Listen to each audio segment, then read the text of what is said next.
ತಿಂಗಳ ಹಿಂದಷ್ಟೇ ಮಳೆ ಇಲ್ಲದೆ ಕಂಗೆಟ್ಟಿದ್ದ ರೈತಾಪಿ ವರ್ಗ ಜೊತೆಗೆ ಕಾದ ಕಾವಲಿಯಂತೆ ಆಗಿದ್ದಂತಹ ಇಳೆ ಈಗ ವರ್ಷಧಾರೆಯಿಂದ ತಂಪೇನೋ ಆಗ್ತಾ ಇದೆ. ಆದರೆ ಕೆಲವೆಡೆ ಮಳೆ ಸೃಷ್ಟಿ ಮಾಡ್ತಾ ಇರುವಂತಹ ಅವಾಂತರ ಇದೆಯಲ್ಲ, ಅದು ಜನರನ್ನ ಹೈರಾಣಾಗಿಸಿದೆ. ಅದರಲ್ಲೂ ಕೂಡ ಕಾಫಿ ನಾಡಿನ ಭಾಗ, ಮಲೆನಾಡಿನ ಭಾಗ, ಅದರಲ್ಲೂ ಬಯಲುಸೀಮೆಯ ಭಾಗದಲ್ಲಂತೂ ಮಳೆ ಸಿಕ್ಕಾಪಟ್ಟೆ ತೊಂದರೆಯನ್ನ ಕೆಲವೊಂದಷ್ಟು ವರ್ಗಕ್ಕೆ ಕೊಟ್ಟಿದೆ. ಹಾಗಾದ್ರೆ ಏನೇನು ಸಮಸ್ಯೆ ಆಗಿದೆ ಅಂತ ಬನ್ನಿ ನೋಡ್ಕೊಂಡು ಬರೋಣ. ವಾರದ ಮಳೆಗೆ ಮಲೆನಾಡು ಕಂಗಾಲು. ಕಾಫಿ ನಾಡಿನಲ್ಲಿ ನದಿಗಳ ಒಳಹರಿವಿನಲ್ಲಿ ಹೆಚ್ಚಳ. ಮಳೆ ಅಬ್ಬರಕ್ಕೆ ಹರಿತಾ ಇರುವ ಹಳ್ಳಕೊಳ್ಳಗಳು. ಕಳೆದೊಂದು ವಾರದಿಂದ ಮಲೆನಾಡು ಚಿಕ್ಕಮಗಳೂರಿನಲ್ಲಿ ವರುಣದೇವ ಅಬ್ಬರಿಸ್ತಿದ್ದಾನೆ. ಭಾರೀ ಮಳೆ ಗಾಳಿಗೆ ಕಾಫಿ ನಾಡು ಅಕ್ಷರಶಃ ತತ್ತರಿಸಿದೆ.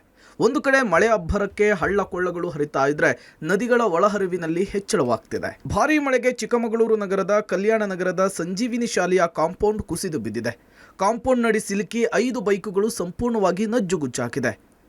ಉದ್ದೇಬೋರನಹಳ್ಳಿಯಲ್ಲಿ ರಾಷ್ಟ್ರೀಯ ಹೆದ್ದಾರಿ ಪಕ್ಕದ ಗೊಬ್ಬರದ ಅಂಗಡಿಗೆ ಚರಂಡಿ ನೀರು ಹರಿದು ಲಕ್ಷಾಂತರ ರೂಪಾಯಿ ಮೌಲ್ಯದ ರಾಸಾಯನಿಕ ಗೊಬ್ಬರ ನೀರು ಪಾಲಾಗಿದೆ. ಗುಡಿಸಲುಗಳಿಗೆ ನೀರು ನುಗ್ಗಿ ಬಡವರ ಬದುಕನ್ನ ನೀರು ಪಾಲು ಮಾಡಿದೆ.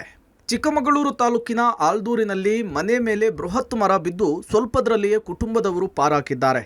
ಮನೆಯಲ್ಲಿದ್ದ ದವಸ ಧಾನ್ಯ ಪೀಠೋಪಕರಣಗಳು ನಾಶವಾಗಿದೆ. ಹಳ್ಳ ಕೊಳ್ಳಗಳು ಉಕ್ಕಿ ಹರಿತಾ ಇವೆ.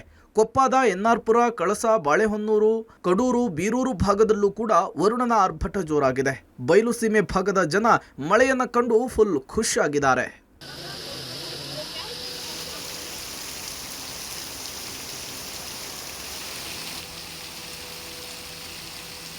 ಮಲೆನಾಡು ಭಾಗದ ಭಾರೀ ಮಳೆಯಿಂದ ತುಂಗಭದ್ರಾ, ಹೇಮಾವತಿ ನದಿಗಳ ಒಳಹರಿವಿನ ಪ್ರಮಾಣದಲ್ಲೂ ಕೂಡ ಏರಿಕೆಯಾಗಿದೆ. ಮಳೆ ಮತ್ತು ಗಾಳಿಗೆ ಮನೆಗಳ ಬಳಿ ಇರುವಂತಹ ಮರಗಳು ಬೀಳೋದು ನಿಲ್ತಾ ಇಲ್ಲ. ಗಾಳಿ ಮಳೆಗೆ ಮಲೆನಾಡ ಕುಗ್ರಾಮಗಳು ಕತ್ತಲಲ್ಲಿಯೇ ಕಾಲ ಕಳೆಯುವಂತಾಗಿದೆ.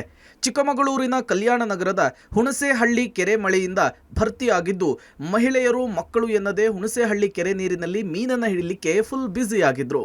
ಕಳಸ ತಾಲೂಕಿನಲ್ಲಿ ಭಾರೀ ಮಳೆಗೆ ರಸ್ತೆ ಕಾಣದೆ ಚಾಲಕನ ನಿಯಂತ್ರಣ ತಪ್ಪಿ ಪ್ರವಾಸಿ ಕಾರೊಂದು ತೋಟಕ್ಕೆ ನುಗ್ಗಿದ್ದು 4 ಪ್ರಾಣಾಪಾಯದಿಂದ ಪಾರಾಗಿದ್ದಾರೆ.